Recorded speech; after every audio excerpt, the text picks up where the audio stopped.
Maswerteng hapon po mga ka-STL. Narito na pong resulta ng STL Isabela para sa araw na to, first draw November 26, 2024.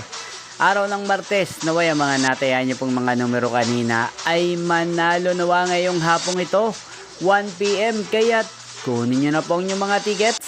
Narito na pong resulta.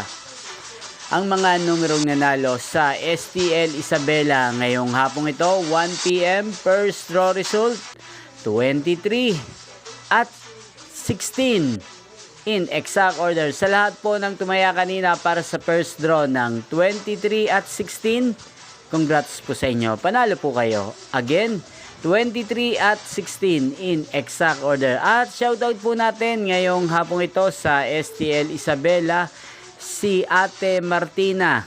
Ate Martina ng Isabela, shoutout po sa iyo. Naway, swertihin ka po ngayong araw na to. At sa lahat po ng mga taga Isabela dyan, shoutout po sa inyo. Inyo pong napanood ang resulta ng STL Isabela sa channel na to. Roderick Hernandez TV, magkita-kita pong muli tayo mamayang alas 7 ng gabi.